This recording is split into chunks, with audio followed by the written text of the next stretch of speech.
Let us pray.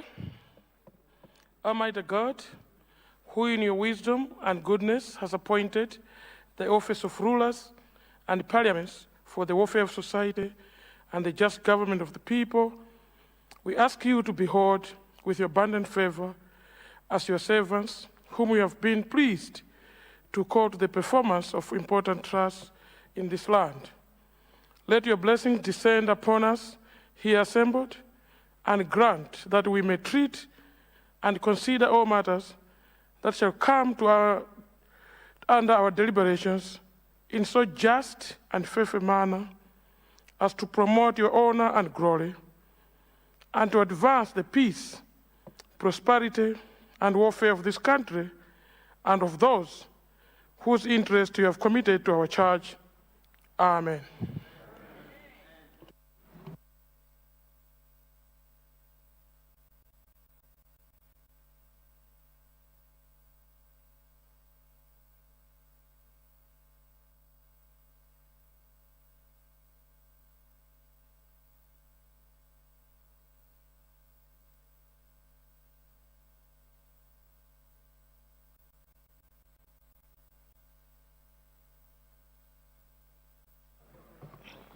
General business, communication from the chair. Afternoon, honour members. Good afternoon, honour members. Welcome back to the House this afternoon. I have one announcement to make. It is about the results of the football game that we had last night. Honour members, I understand it was played more than 90 minutes because the honourable members were trailing at some point. They wanted to equalize, and it ended at 4-4 draw. Congratulations to members of staff and the parliamentary team. Thank you very much, Honourable Minister of Youth and Sports. We hope the leader will be there next time. Thank you very much. First Deputy Speaker, good afternoon. And good afternoon, the entire House. First of all, let me congratulate the members of Parliament who managed to hold staff who have been training for the past 4 years, only to be held by people that just trained for 2 days. So technically, members won. Congratulations. But that was on a lighter moment. On a serious note, First Deputy Speaker, like I indicated yesterday, today we'll start with ministerial statements. The first will be the Minister of Gender, Youth, Sports and Culture. Once we dispose of these two items, we'll move to bills, money bills. Today we'll table 2 money bills. If there's time left, we'll see what will bring on the floor. I submit, First Deputy Speaker. Government business, ministerial statement.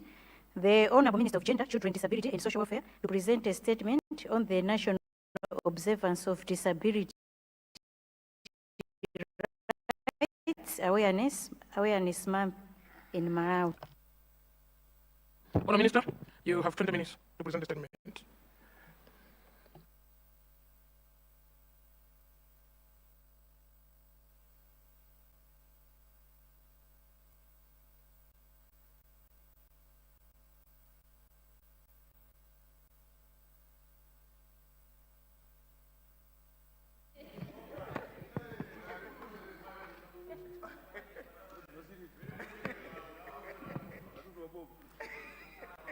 Good afternoon, First Deputy Speaker, sir.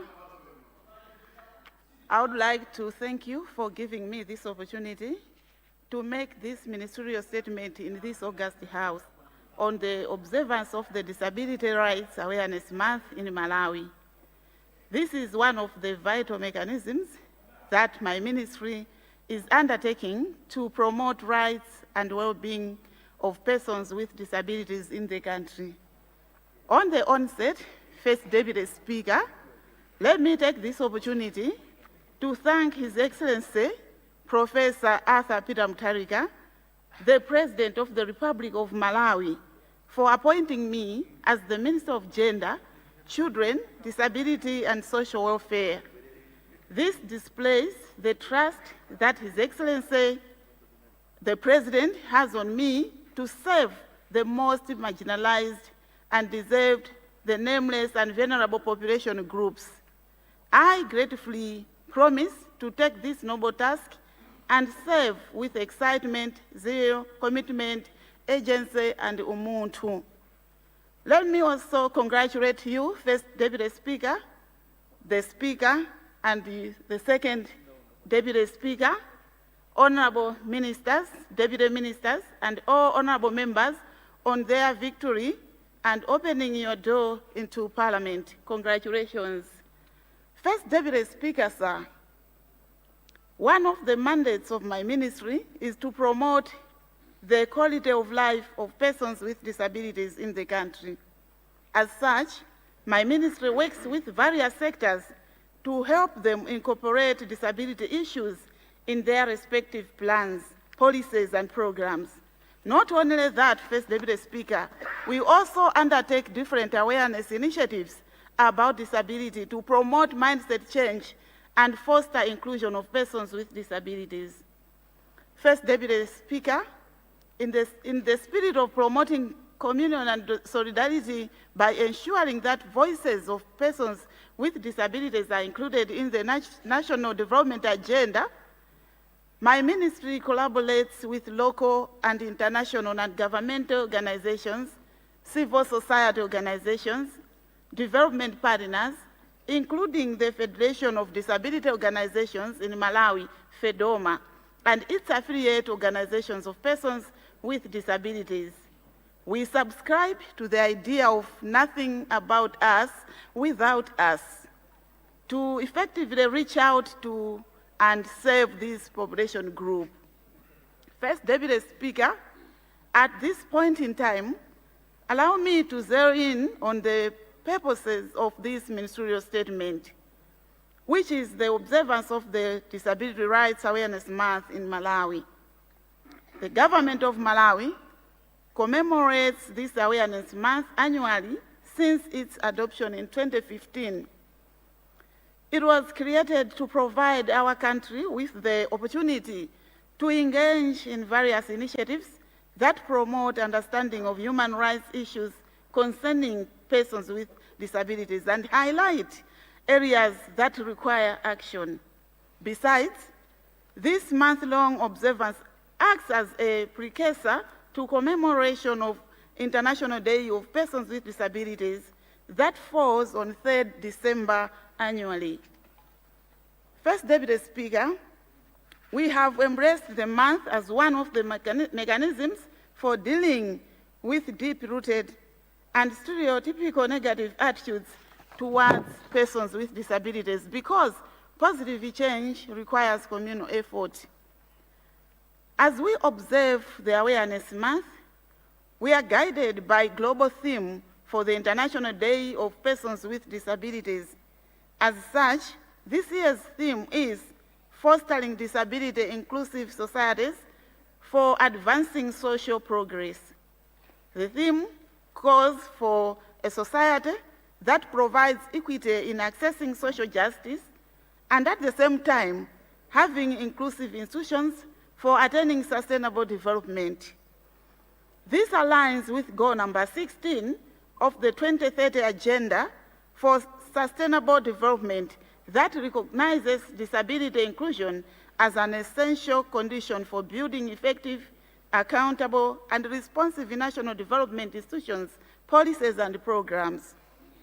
First Deputy Speaker, significant about the theme is the need to provide disability-friendly infrastructure and facilities that continue to pose barriers for participation of persons with disabilities. My ministry, through the Malawi Council for Disability Affairs, MACODA, is taking a step ahead to enforce Section 28 of the Persons with Disability Act of 2024 to allow persons with disabilities enjoy their right to access and use buildings, facilities, amenities, and services that are open or provided to the public. May I implore all those who own buildings that are for public use to adapt or make those buildings accessible to persons with disabilities by 15th April 2029. First Deputy Speaker, let me also remind all local government authorities, all those responsible for physical planning, that under the Persons with Disability Act, it is against the law to grant permission for or approval to any construction of a building for public use that does not conform to standards of universal design. Ministry of Transport and Public Works, Ministry of Local Government and Rural Development, Ministry of Health and Sanitation, and Ministry of Education, Science and Technology, please help us on this. We are continuing to see inaccessible public infrastructure being erected in our councils, towns, and cities. We need to see existing facilities and buildings made accessible and newly constructed ones that are fully accessible to persons with disabilities. Through you, First Deputy Speaker, I would like, therefore, to ask all honorable members in this House to be on the lookout for all construction projects in their constituencies and district councils to facilitate access and use of such facilities and buildings by persons with disabilities. Furthermore, may I request you, honorable members, to consider allocating a percentage of resources for the from the Constituency Development Fund for interventions that will specifically benefit persons with disabilities. These are affirmative actions that can immediately and easily begin to influence at this level, I believe. First Deputy Speaker, allow me to tackle something about persons with albinism. The DPP government, under the leadership of His Excellency Professor Arthur Peter Mutharika, is committed to end atrocities and violence against persons with albinism. We all know that these atrocities have been rooted in unfounded beliefs, myths, and misconceptions. Persons with albinism are human beings. Their skin color does not reflect any differences, but rather it is a symbol of human diversity. It is pleasing to note that effort by the government and other stakeholders are giving us positive outcomes. It is very important to equally recognize the dedication and zeal which we have shown as a nation in rising persistently to overcome the atrocities. First Deputy Speaker, while we are making this progress, it is sad that some perpetrators are vandalizing graves and exhume or attempt to exhume bones of the dead. Let me therefore call upon traditional leaders, district councils, members of parliament, and all the stakeholders to make sure that deceased persons with albinism are buried in graves that are strengthened with concrete. We have also a skin cancer as another silent attacker that is claiming more lives of persons with albinism in the recent years. First Deputy Speaker, we are deeply worried because interventions to control this killer are not well advanced. As such, the country is losing a lot of people to this preventable disease. This is one of the challenges that we must jointly address as a country. May you be informed that currently my minister is leading an inclusive, participatory, and accountable review process of the current framework for protection and promoting of human rights of persons with albinism in the country. The National Action Plan on Persons with Albinism 2018-2022 to come up with a successor plan. Let me take this opportunity to warn those that are still promoting violence against persons with albinism, know that once we catch you, it is over with you. The law will bite you, and we will make sure that you will not exit the door of the jail. First Deputy Speaker, in conclusion, I would like to challenge honorable members here to do something that will promote rights of well-being of persons with disabilities in their respective constituencies during this Disability Rights Awareness Month. This thing should not be a handout or a charity, but something that will empower and have significant effect on the lives of persons with disabilities and promote their independence and dignity. At this point, let me thank you, First Deputy Speaker, once again for giving me this opportunity to make this statement in this House. I would like to assure you, all honorable members, that my ministry is committed to promote and safeguard rights of all persons with disabilities in the country. However, this is achievable if we also allocate enough resources for disability inclusion to my ministry and other related ministries. Issues affecting persons with disabilities are intersectional in nature and require joint efforts among all sectors, players, and all of us. With these few remarks, I thank you, First Deputy Speaker, and thank you, honorable members, for your attention.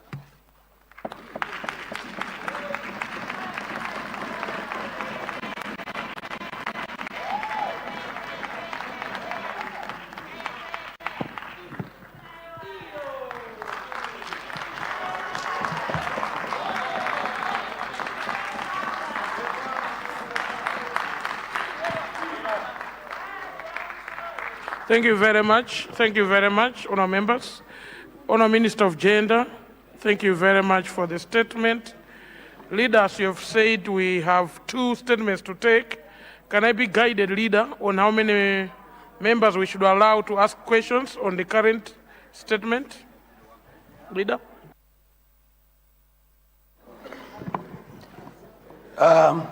First Deputy Speaker, in order to efficiently use the time available, let us allow maybe 4 members from each side. Thank you. Honour members, we've received the statement and I will recognize honour members to ask questions.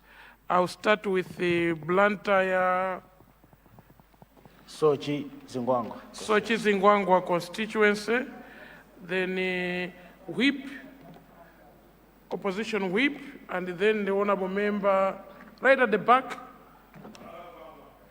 Baraka Ngwangwa constituency. So we'll start with those 3. Honorable member for Sochi Zingwangwa, you have the floor. Thank you so much, First Deputy. First and foremost, congratulations once again. Congratulations, Minister, Honorable Minister, for a well-presented statement, enlightening. 2 questions. Persons with disabilities, I choose to call them persons who are differently abled. I think there's an issue of malnutrition. In my constituency, a lot of persons who are differently abled, they're also facing challenges with regards to malnutrition. So I wanted to know from the Minister, through you, First Deputy Speaker, if there are any plans to, or if there are any interventions by the Ministry to sort of have food relief, more especially supplements for persons who are differently abled. The second question is on access. She mentioned equity. And we're all aware our constituencies have been allocated 100 million for women and 100 million for youth.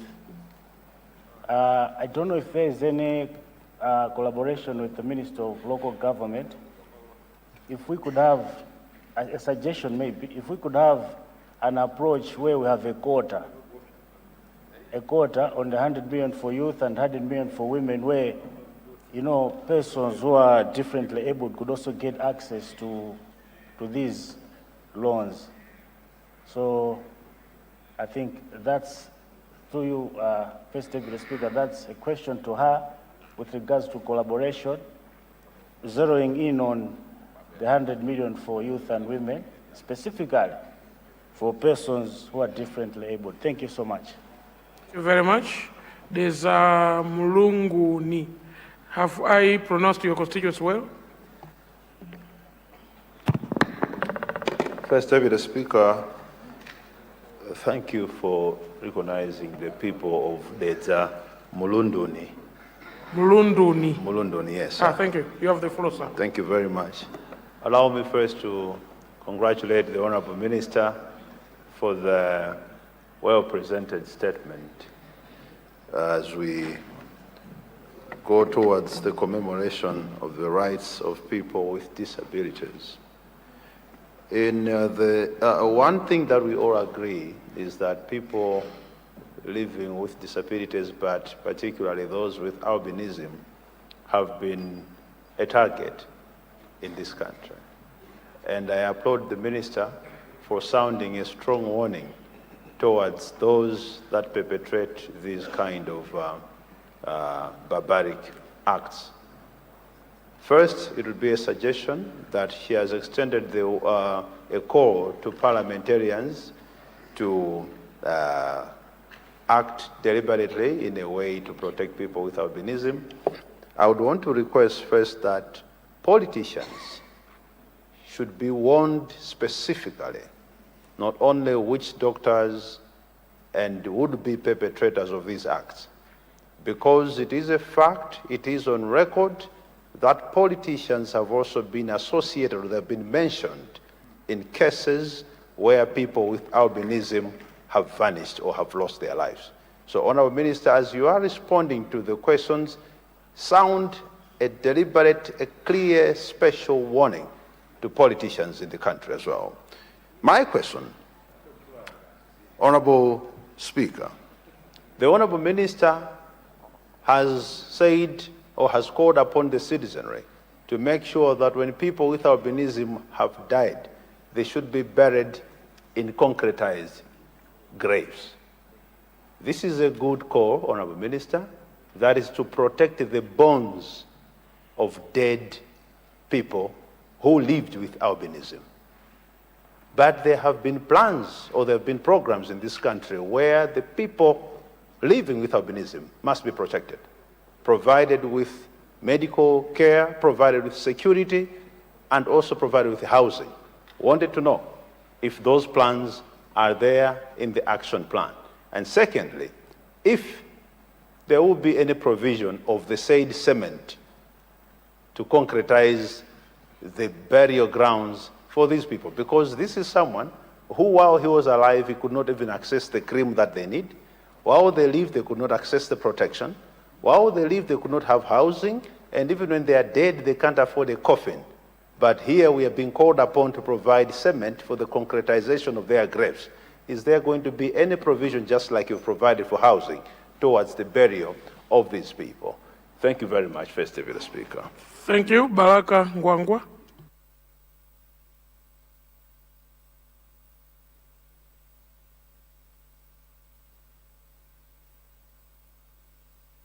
Come and try. Change to the next microphone. If the honourable member seated next to you would allow you to temporarily use their seat. He's my good friend. Thank you. Thank you, Deputy Speaker, for giving the opportunity to Balaga Ngwangwa to respond or to comment on the report. As Honourable member, you need to ask a question. Yes. In your preamble, go straight to the question, please. Thank you. Thank you so much. My question mainly goes or targets on issues to do with education for learners with diverse needs. So, Mr. Speaker, I do appreciate the report by the Honourable Minister, but we should also accept the fact that learners with diverse needs continue to face challenges, especially in areas of education. I want to give an example, Mr. Speaker, that in Balaga, we only have 13 teachers with special needs. So I wanted the minister to explain on what the minister is doing to ensure that the number for the special needs teachers be increased. Thank you, Deputy Speaker. Honour Minister, for your response.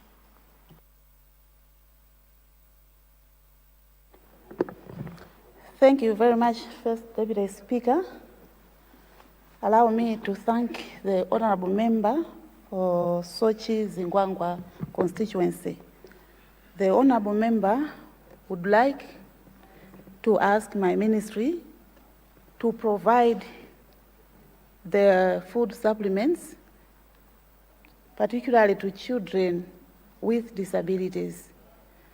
I would like to assure you, honorable member, that my ministry is working with the Malawi Council for Disability Affairs to identify families and households with children with disabilities so that we have a clear picture on the actual needs on the ground.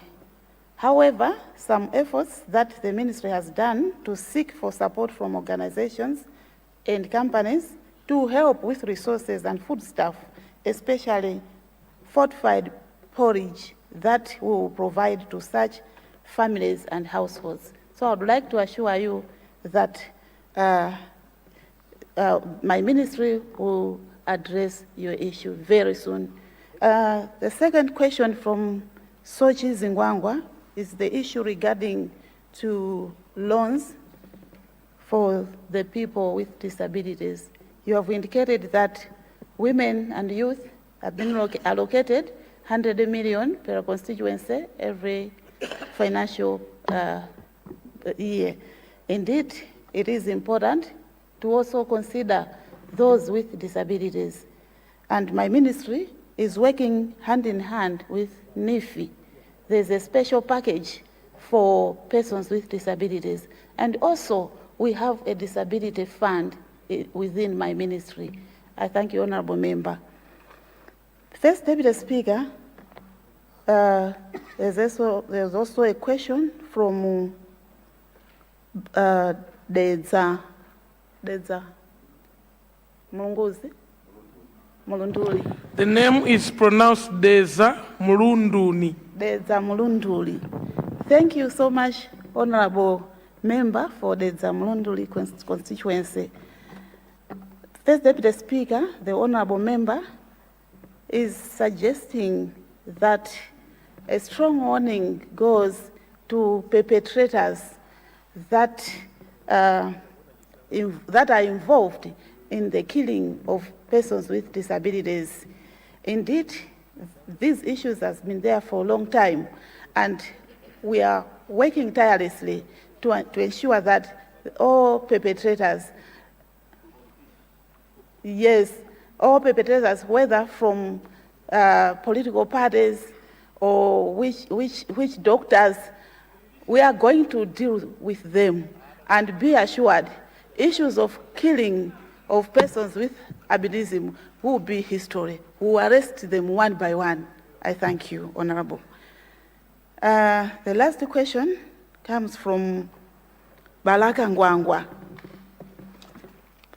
Allow me to thank the honorable member from Balaka Ngwangwa for his question.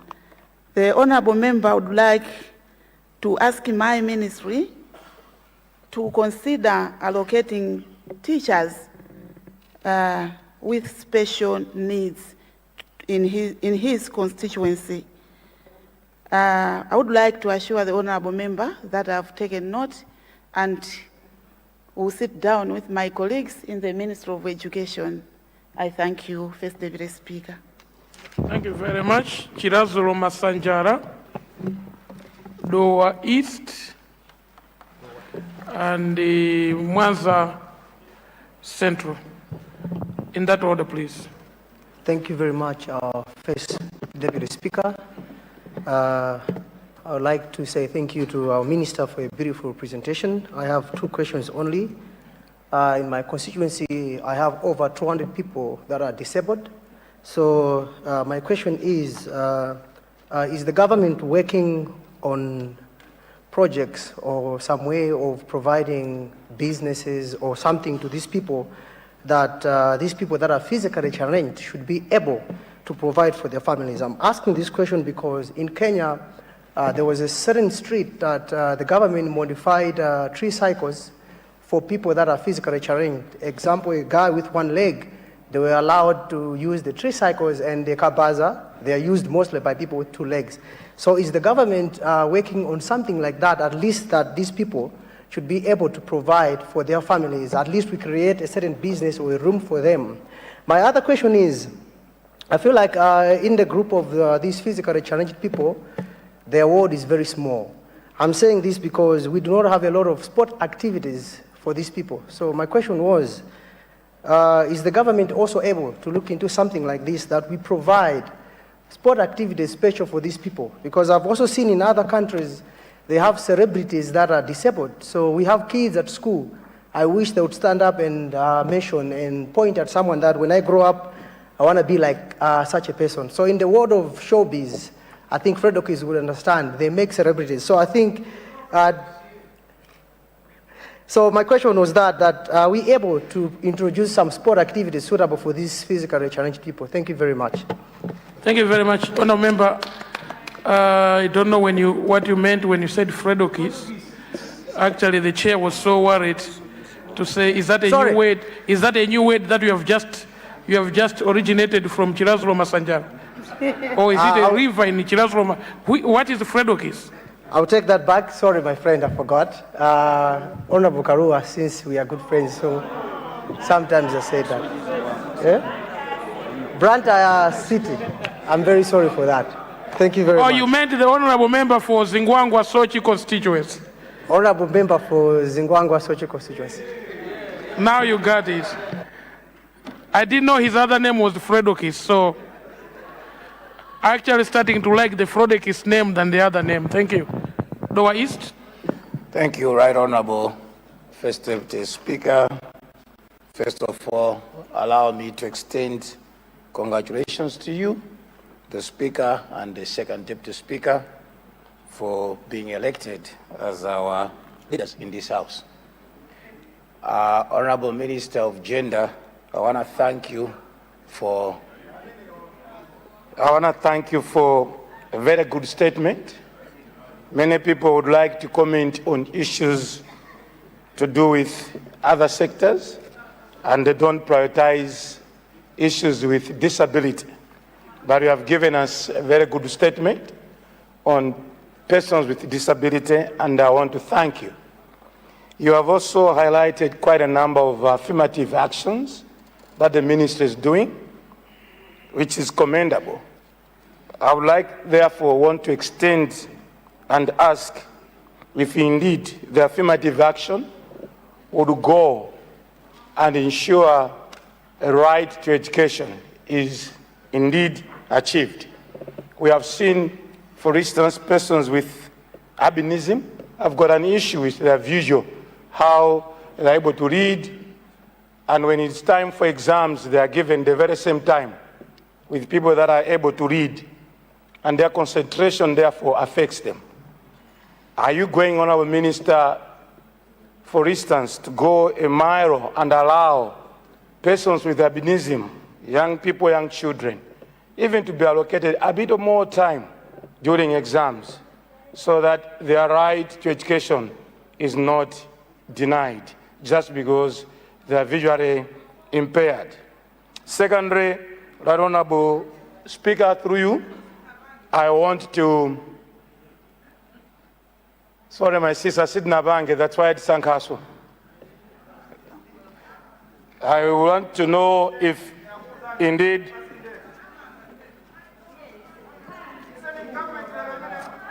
Honourable members to my right, allow me to listen from Doha East in silence. And Honourable Speaker, maybe because I am addressing you, I will not respond to that, but I am so much thanking the Honourable Minister for a beautiful statement she has given. And there's no crime for me to ask a question, to say I didn't do something, therefore I should not ask. I have the right as a Malawian, and I will ask any question. And no one is going to stop me asking any question. And that one, I tell you, I'll do that. Yeah, no one is going to ask me what to say. If you read what I've said, I've commended the minister and I've not committed any crime. And you cannot tell me to stop asking questions. Point of order. I represent Doha East and I will not stop doing that. Right Honorable Speaker. Right Honorable Speaker. Right Honorable Speaker.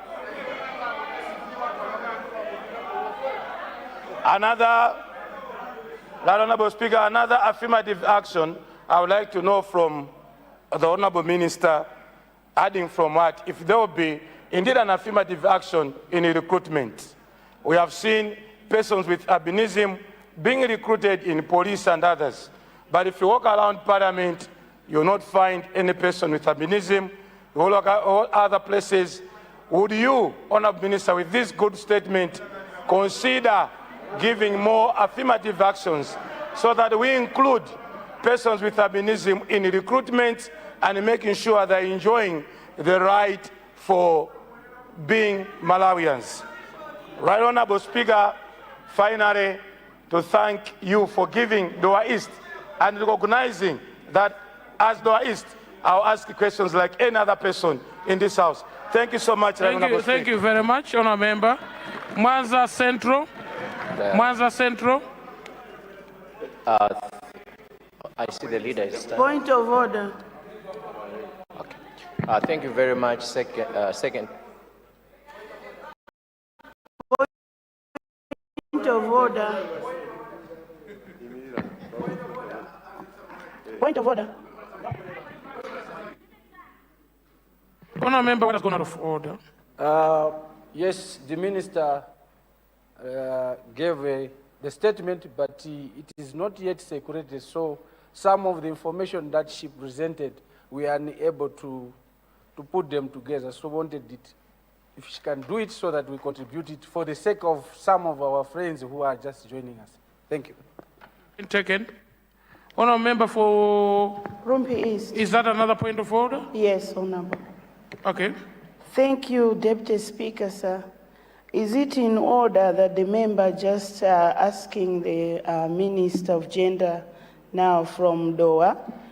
Point of order cannot reflect on a member who did not make any statement. The honourable member in question from Doha, was that Doha East? Yes. Was only asking a question, did not make any statement. No, the question, he pointed out that in the minister's statement, she didn't mention on how to promote people with albinism to be part of this house. So is it in order that they had a member who was campaigning under the party, he's of an albinism, but they didn't support that member to retain Thank you very much. Is it in order? Thank you very much. That point of order is not sustained.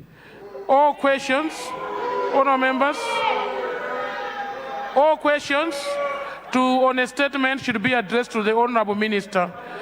Can we conclude with the remaining two questions that I already, Mwanza Central? Thank you very much. Second, first, Deputy Speaker, I have two questions. Honourable Minister, thanks for presenting a very well elaborated statement. I have two questions. I want to find out, you have mentioned about disability fund. As members of parliament, how do we facilitate the process of our constituents accessing that fund?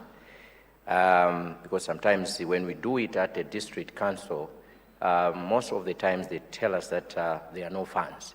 So would you please provide guidelines on how we can facilitate that process? The second question is, most of the times people with disabilities are provided with equipment, mainly tricycles. But when it comes to maintenance, it becomes a problem because most of the times they don't have resources. And if they cannot manage to mobilize from, within their circle, the equipment is left without being maintained, and they go back to the normal way of doing things. So I just wanted to find out, as members of parliament, how do we access funding for such equipment, if at all there is any funding? Last one, sorry, I have three. I have some two girls. They were selected to a secondary school in Sheu because we don't have one in Mwanza, and they are at a they are doing self-boarding, so they have to, have maize and other food items. But sometimes it becomes a problem. It may be a situation with many people with such disabilities. So I'm speaking on behalf of the rest. Is there any provision in your ministry or that we can access from our councils to assist such students, because they are suffering? Sometimes they don't go to school because their parents cannot afford to provide food for them as they go to school. Thank you very much, Honorable Minister. Thank you very much, Honorable Minister.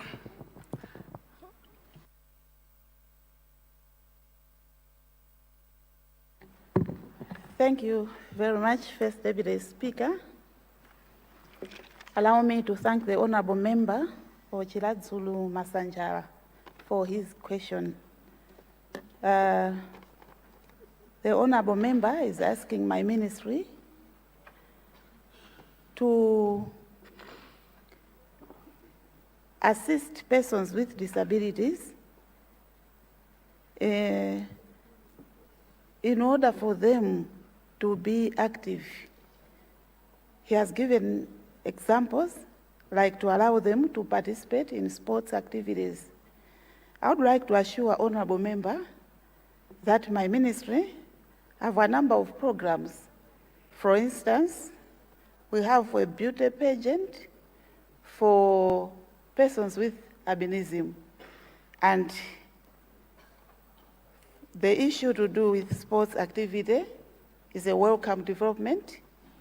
I will definitely sit down with my colleague in the Ministry of Sports so that we discuss and come up with something for persons with disabilities. The Honorable Member may wish to know that some of these issues are cross-cutting in nature. So my colleague here in the Ministry of Youth will definitely assist my ministry in such activities. Questions from Lower East, the former leader of House. Allow me to thank him for his questions. The Honorable Member would like to ask my ministry to come up with affirmative action on employment and access to education.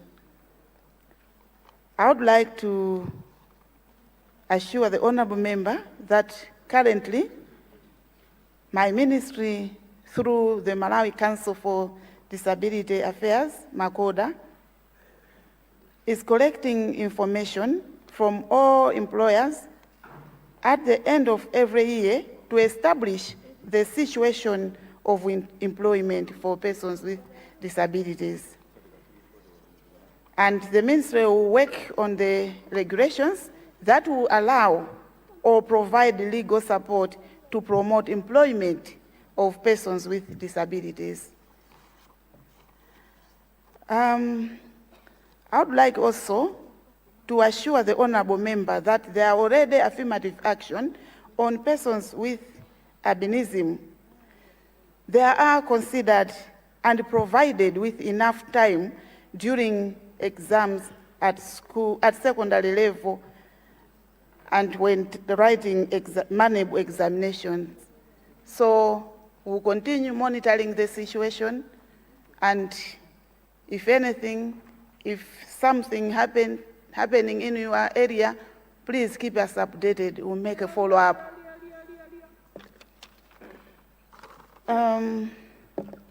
Mwanza Central is asking my ministry to allow providing disability fund to the persons with disabilities. I have already responded to one of the questions that indeed we have disability fund, and Makoda is the one in control of these funds. But if you have time, please visit my office. Let's sit down. I will give you all the contacts so that you go in your district and contact the right person. But the funds are already for persons with disabilities. And you are also asking my ministry to assist the 2 girls in your constituency. I think this issue should also be discussed during our meeting. So create some space, let's sit down and come up with something for these 2 girls. We are promoting girls' education, and we cannot sit and watch our girls suffering because they have some problems with disabilities. We will ensure that these girls will be assisted. I thank you, Honorable Member. First Deputy Speaker, I have exhausted all the 3 questions. I thank you. Yes, you have. Thank you very much. Leader, I saw you rising. Leader?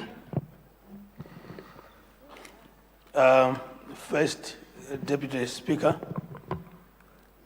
I want to beg that we vary the order paper, that instead of us going to the second ministerial statement, we first of all deal with the 2 money bills so that the minister can go and attend to budgetary issues. I beg to move. Thank you, Leader. Honour members, we have a motion on the floor that the order paper be varied to allow us to tackle government business 3B bills. Those of the opinion say aye. Those of the contrary opinion say no. The ayes have it. The motion is carried. Government business bills.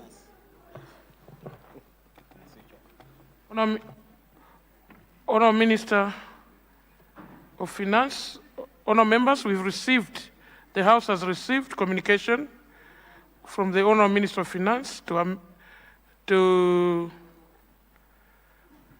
move a motion on to waive the Standing Order 125(2) from our standing orders, which allows the minister, this House allowing the minister to waive the 28-day notice. So at this time, I will allow the Honour Minister to proceed as such. Honour Minister. Thank you, Mr. Second Deputy Speaker, for allowing the Ministry to present the 2 bills. Allow me to present Bill number 24 of 2025, European Investment Bank. Honour Minister, we will first allow you to move the waiver on the Standing Order 125(2) on the 28-day notice. That's exactly what I wanted to do. Thank you, Honour Minister. Yeah. Thank you. I wanted to introduce the bill that I'm presenting and then ask for the waiver. And the bill on the table is Bill number 24 of 2025, European Investment Bank. M1 Road Rehabilitation Loan Authorization. Mr. Second Deputy Speaker, sir, I beg to move that notice period for the circulation of the Bill number 24, 2025 be waived in order to allow the House to consider this bill because of its urgency and importance. The reason being as follows: as we are aware that the Northern Corridor is very, very important for the transportation of goods and services to and from Malawi. And also the people in the northern region have been suffering due to the poor conditions of the road, thereby affecting lives of the people and also economic development. So, Mr. Deputy Speaker, I beg to move that the notice period be waived. Thank you very much. Honourable Minister, thank you very much. Honourable members, I now put the question that Standing Order 125 to be waived for the bill to be introduced before the expiry of 28 days notice. Those of the opinion say aye. Aye. Those of the contrary opinion say no. The ayes have it and the motion is carried. So the standing order has been waived. Bills first reading, Bill number 24 of 2025, European Investment Bank, Malawi M1 Road Rehabilitation 2, loan authorization. Honourable Minister, second reading when? Mr. Second Deputy Speaker, today and now. Thank you very much, honourable members. I now put a question that the second reading of Bill number 24 of 2025, European Investment Bank, Malawi M1 Road Rehabilitation 2, loan authorization circulated in this House be taken now.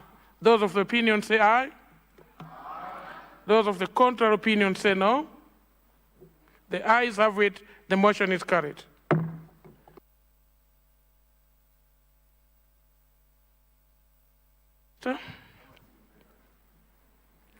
You can proceed to deliver your second reading speech.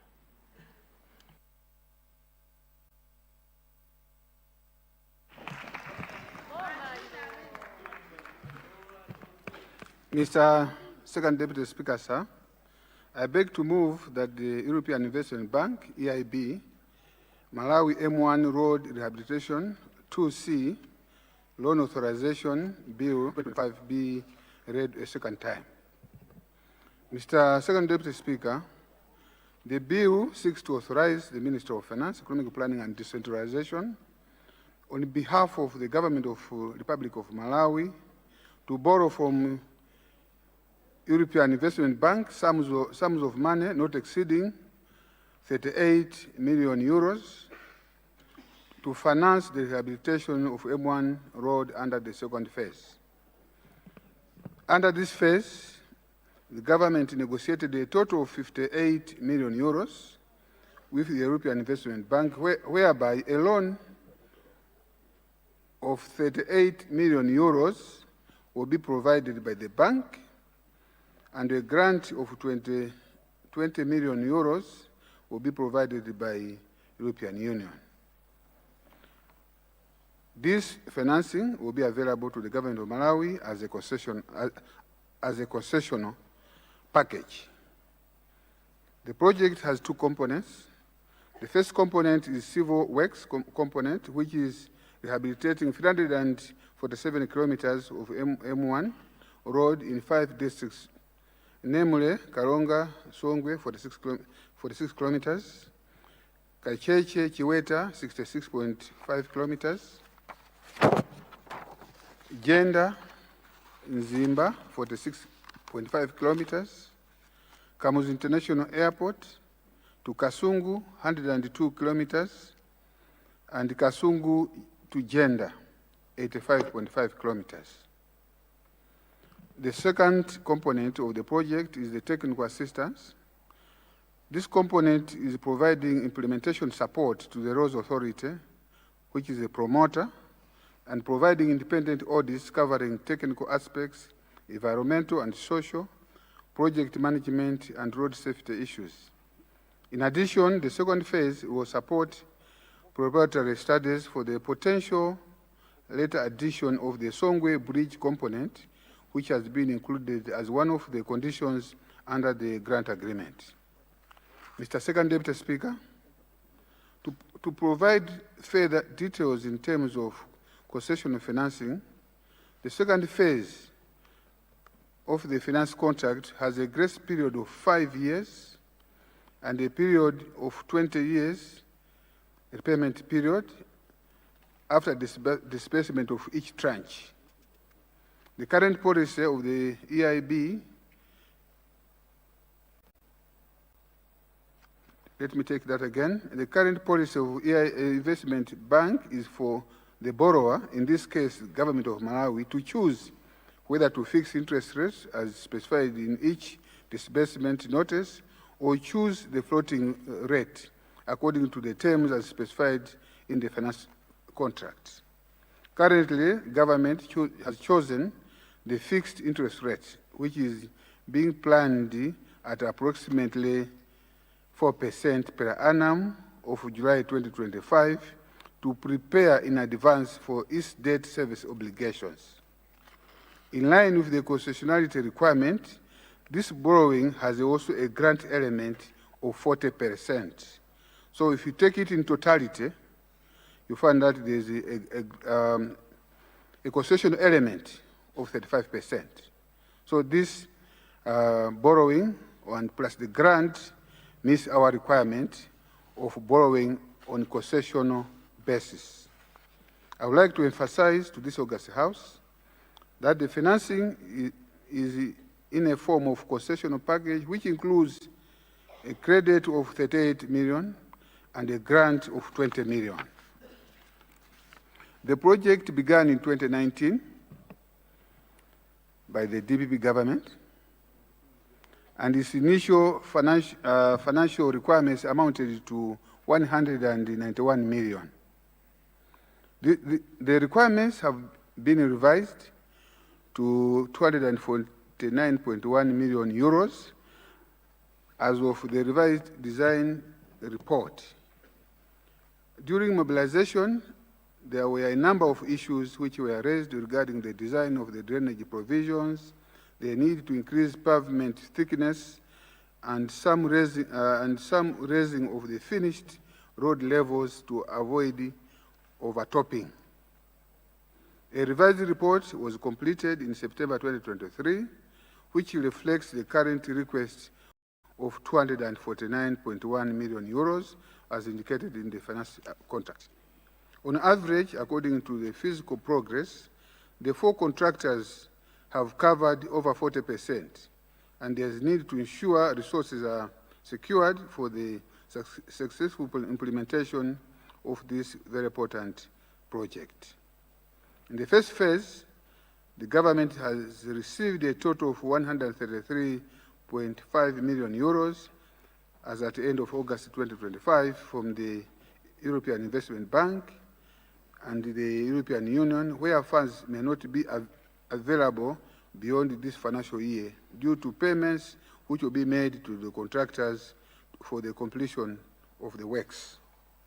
Mr. Second Deputy Speaker, I would like also to bring to the attention of this August House that in 2019, the government committed to contribute 20 million euros in this project, and government is in the process of ensuring that it also meets its obligation.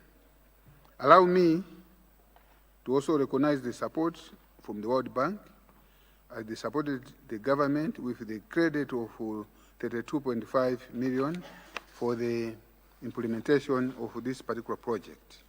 The project also received a technical assistance grant of 4.65 million euros. Mr. Second Deputy Speaker, sir, M1 Road is part of the North-South corridor that links the 2 port cities of Dar es Salaam in Tanzania and Durban in South Africa. Approximately 1,145 kilometers of the north-south corridor passes through Malawi via M1 road.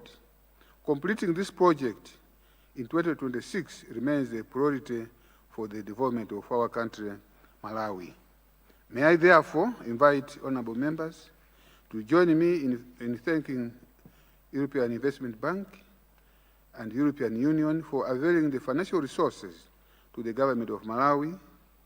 I now call upon this House to support the bill. Mr. Second Deputy Speaker, I beg to move.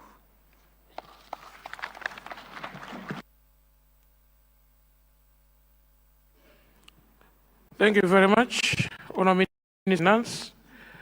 Honourable members, now I'll consider Standing Order 127, 1, 2, 3, and 4 that requires spokespersons from opposition political parties. I now recognize the spokesperson for the Malawi Congress Party. Spokesperson. Thank you so much, Mr. Second Deputy Speaker, for granting me the floor to respond to Bill 24 of 2025, European Investment Bank, M1 Road Rehabilitation Loan Authorization Bill. The negotiations for this bill took place earlier this year, and as the party that was then in government, we're excited to see the bill finally here in Parliament for approval. Let me start by thanking the leadership of the Malawi Congress Party, namely His Excellency, the former State President, Dr. Lazarus Chakwera, as well as the Leader of Opposition, for entrusting me with the responsibility to respond to this bill on behalf of the mighty Malawi Congress Party.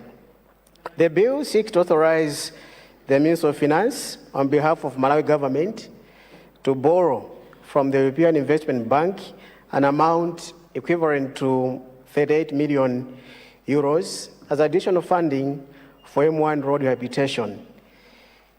As we are all aware, Mr. Second Deputy Speaker, this project is very important, and it includes 5 sections: the Karonga-Songwe section, which is 46 kilometers, Kacheche-Chiweta, which is 66.5 kilometers, Jenda Mzimba, 46.5 kilometers, Kasungu to Jenda, 85.5 kilometers, and Kia to Kasungu, which is 102 kilometers.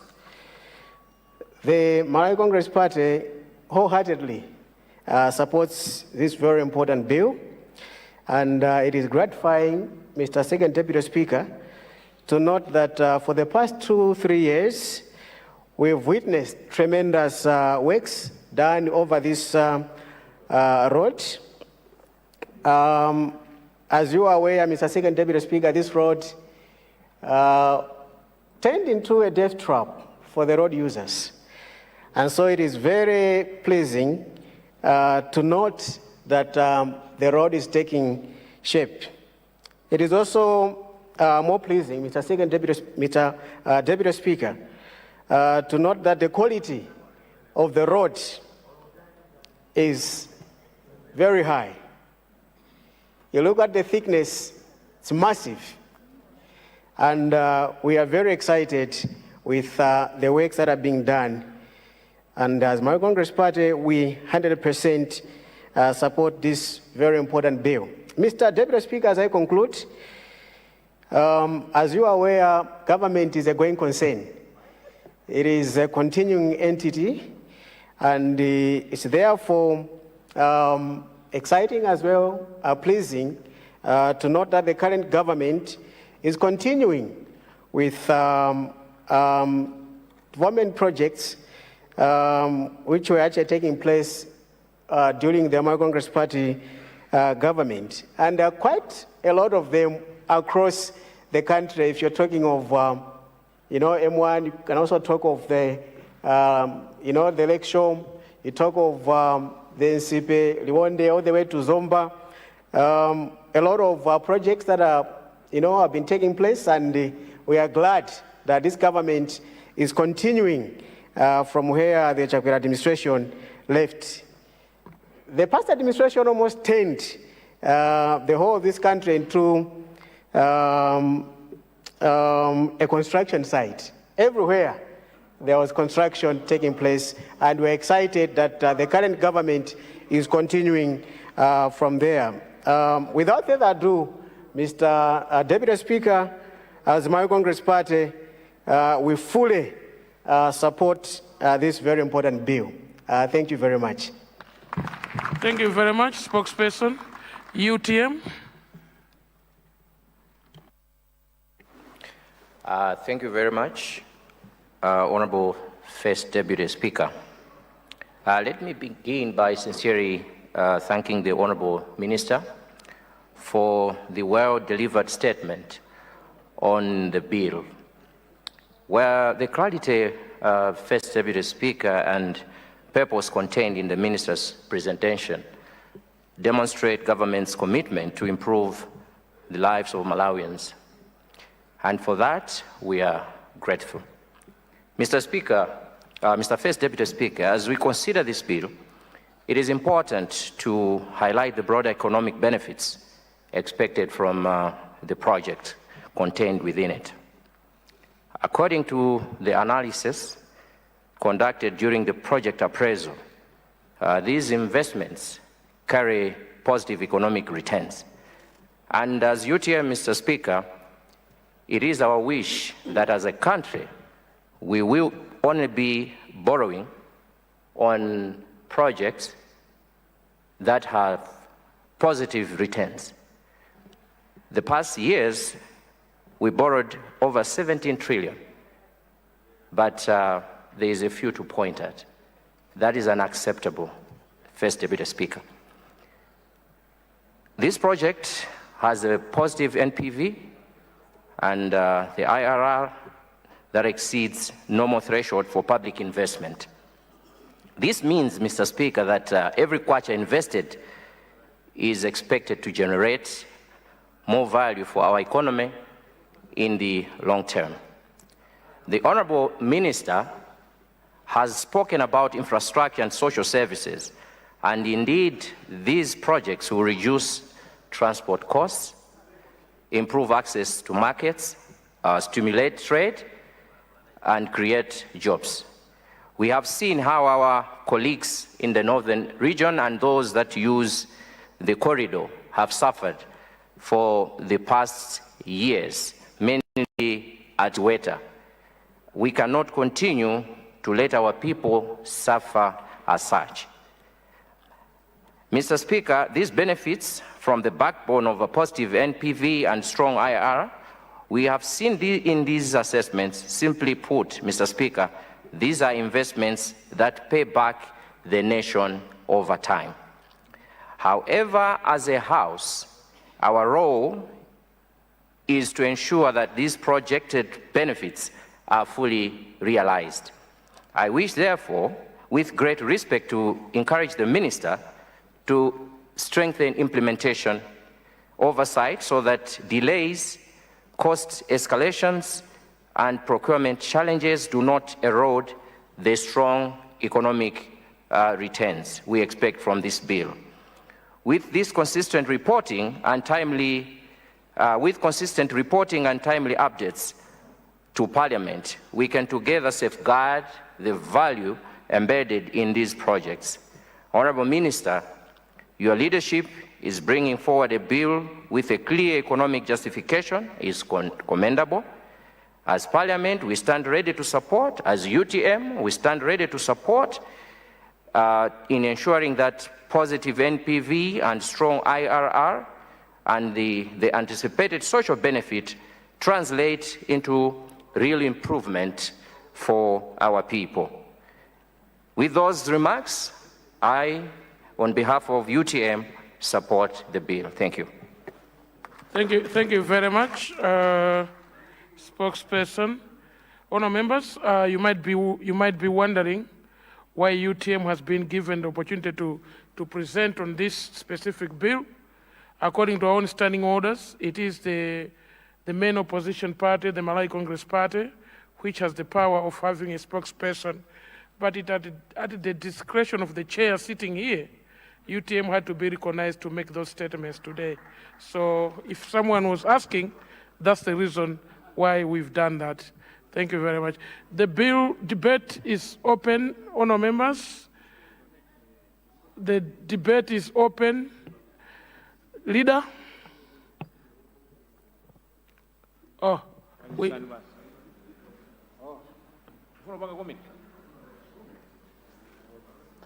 First Deputy Speaker,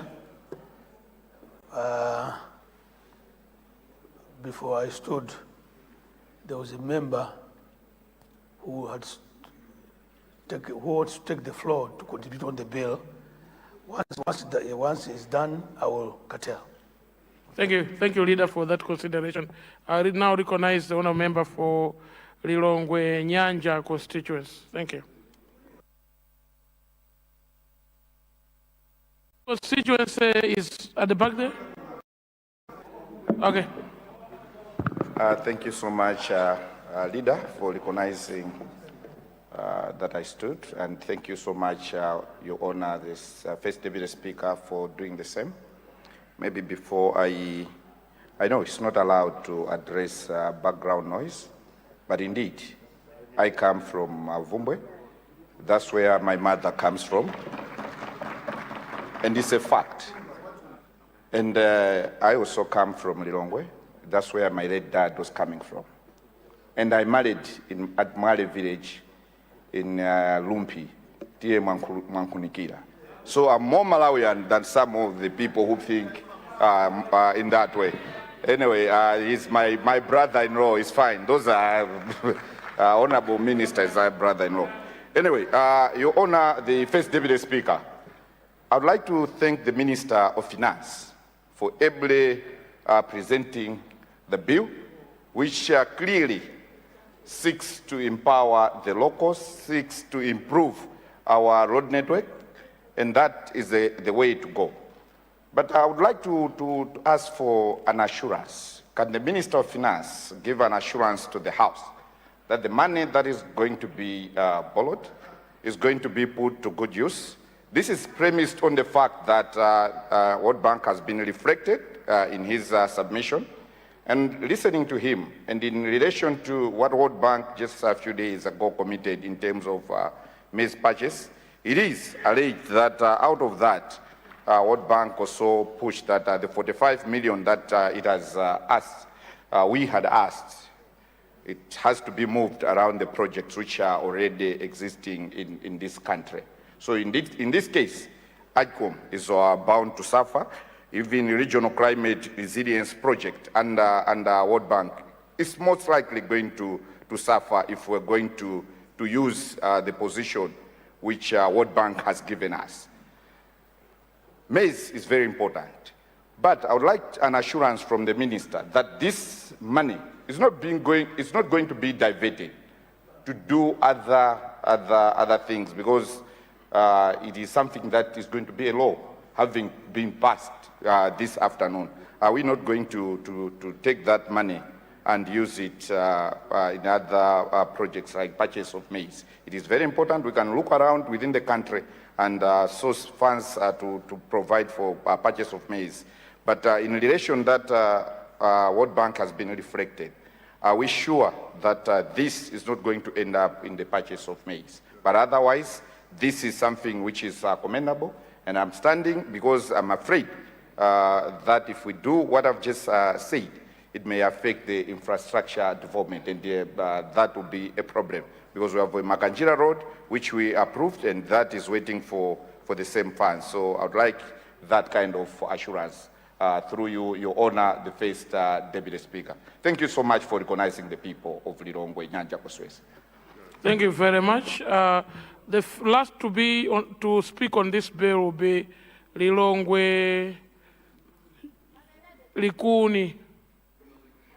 I already recognize Lilongwe Likuni. You're going to speak in the next bill coming, and also at committee stage. Thank you. If you have questions to the Honourable Minister, we always respect you. This is your 4th term in Parliament, and we always give you preference. Thank you. Thank you very much for recognizing Kelvin Mpande, the ghetto president, aka the People's Bank. Honour member. Yes. Honour member, there's no Kevin Mpande in this house. Can we go straight to the business of the day? Lilongwe Likuni constituency. The ghetto president, of course. Thank you very much, First Deputy Speaker. I thank you very much, the Minister of Finance. But my concern is, as a country, yes, it's been borrowing. But what do we do to reduce the borrowing as a country? My focus is, as a country, we depend on taxes. Why can't you focus on the issue to do tax so that we can generate more, we can collect more through taxes? As a Minister of Finance, I would like to appeal to you that our focus should be coming up with policies. I support the borrowing. Yes, it is very important. But as Parliament, as a country, we need to focus on how do we collect more through taxes and through mining, of course. People have been exploiting our minerals by exploring maybe 5 years, 10 years. But as Parliament, we need to come up with laws so that we can generate through our minerals that we have as a country. That should be the focus. My appeal, Honourable Minister. Through taxes, we can come up with policies to bring in more in the tax nest by reducing maybe tax rates. Tax rates in Malawi are too exorbitant. So when we reduce tax rates, we will be able to bring many people in the tax net. Let's also improve on maybe tax education, because many people in Malawi are not educated. They don't know issues to do with taxes. Come up with tax education. People should be able to know anything to do with taxes so that they should be able to be complying. I submit. Thank you. Thank you very much. Leader? First Deputy Speaker, I beg to move that debate be curtailed in order to allow the Minister to wind up debate. I beg to move. Thank you, Mr. First Deputy Speaker, for allowing the Minister to... Minister, maybe a motion first. Oh. Yeah, honour members, we have a motion on the floor.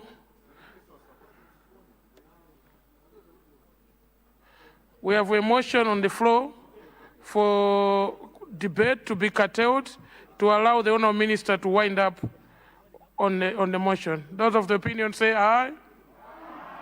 Those of the contrary opinion say no. The motion is carried. The ayes have it, the motion is carried. Honourable Minister of Finance, to wind up debate. Thank you very much. By way of winding up, I would like to thank the spokespersons for both MCP and UTM for the positive response and for supporting the bill. I would like to assure the members on the other side of the aisle that this is DPP. This is DPP, which knows what prudence means. And I want to assure you that these are our projects. We started it, and it is this minister who presented this bill here. So I would want to assure you that we'll do it properly to the satisfaction of Malawians. I think there has been a request from UTM. There must be value for money, and that we need to strengthen implementation and monitoring, and also we continue reporting to the August House. I want to confirm to Honourable Member that that will be the case. While we are talking about value for money, and also in response to the issue that has been raised by Lilongwe Nyanja, if there's a party that uses money properly, is DPP. When we left government, public debt was 4.1 trillion. Kwacha. 4.1 trillion. Can I give me an opportunity to speak? It was 4.1 trillion. Order to my left. In Malawi Kwacha. But our colleagues on the other side multiplied by 5 times. As we speak now is 21.6, and I'm told more is coming. More is coming.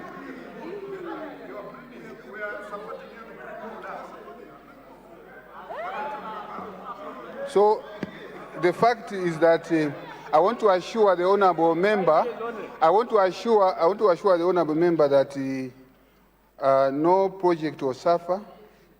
Indeed, we have used some of the resources from World Bank, but there's a program already for replenishment. You get it? So no project is going to suffer. I also want to assure you that DPP will not do what the past government did. I just want to give you examples, something that is on my table. We got fuel from DRC. That fuel was not used. It was given to a private trader for fuel in Malawi. We got fertilizer from Morocco for AIP. It went to wrong hands. So DPP will not do that.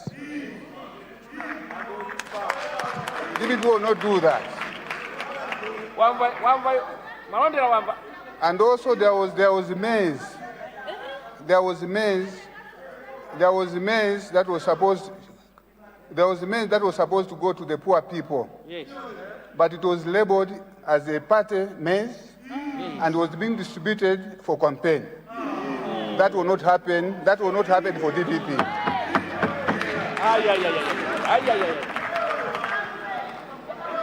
If anybody, I can challenge. If anybody wants evidence, if you need evidence, I'm prepared to bring it here.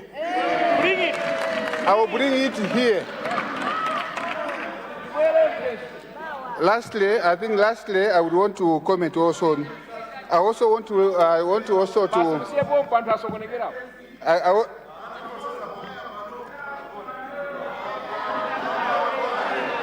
no problem. You don't point of order.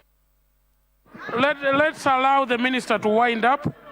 Immediately the minister winds up and the motion is carried, I will recognize you, Honorable Mlunguni, for a point of order. Thank you. He's holding the floor. Thank you very much. Mr. Second, First Deputy Speaker, I will try to emphasize, the point that we'll manage the resources properly and there will be value for money.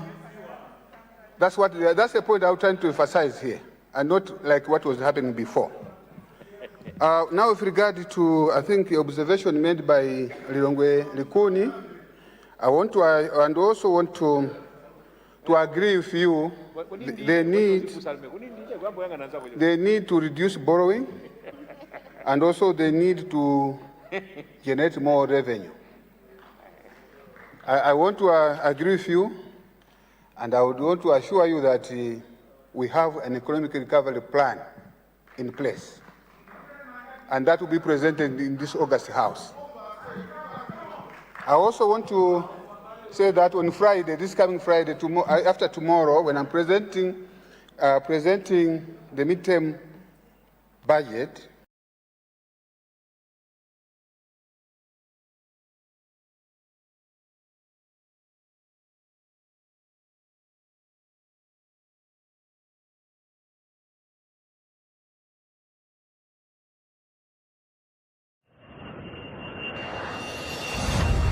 Bill number 24 of 2025, entitled European Investment Bank M1 Road Rehabilitation Phase 2 Loan Authorization, be now read a second time. Thank you very much, honour members. I now put a motion that the bill number... Point of order. I will recognize you immediately after, because there's a motion on the floor, I will recognize you immediately after. Honour members, I now put a question that bill number 24 of 2025, European Investment Bank, Malawi M1 Road Rehabilitation, be now read the second time. Those of the opinion say aye. Aye. Those of the contrary opinion say no. The ayes have it, the motion is carried. Yeah, point of order, there's a Mrunguni. Thank you very much, First Deputy Speaker, for giving the people of the Zamrunduni an opportunity to rise on a point of order. First Deputy Speaker, the Honourable Minister's responses are well appreciated. And in his response, he did touch, or he did speculate, that there are people that made donations, or governments that made donations to this country in form of fertilizer and fuel. And he goes on to say, this matter is on his table, and the fuel and the fertilizer never went through the government channels to benefit Malawians. The government is here to make sure that wrongs are corrected, and not just coming here to make utterances, speculations, because that's not what Malawians want out there. If anyone took fertilizer that was meant for Malawi, if anyone diverted fuel that was meant for Malawi, the duty of the government is to make sure that such people are brought to book. The Honourable Minister should not come here to make speculations, innuendos, those that stole must be brought to book. So I beg of you, Honourable Speaker, to call upon the Honourable Minister to name and shame the people that are behind the fertilizer and the fuel, not just to say words that are not that are just speculations. Thank you very much. Thank you very much. Thank you very much. And thank you very much. Order, honour members, order. Thank you very much. That order, Lilongwe Nyanja, order. Lilongwe Nyanja, order. Honour members, order, honour members. Thank you very much. I would like to, I'm being tempted to sustain your point of order. Actually, the Honourable Minister of Finance has said he has evidence, and at any given time, he is ready to bring forward that evidence to the House, and that will be respected. Honour members, the bill now.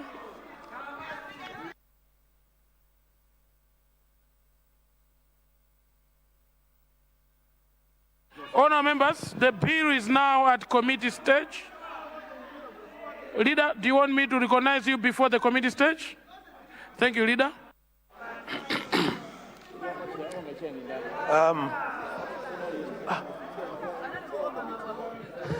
First Deputy Speaker, excuse me, can I have...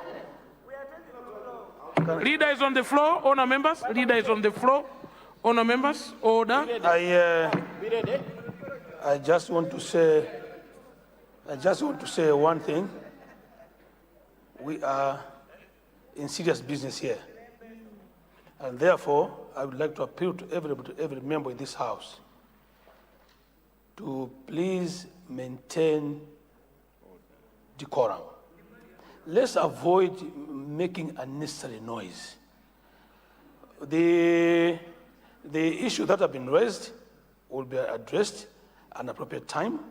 For now, let us concentrate on the bill that we want to dispose of.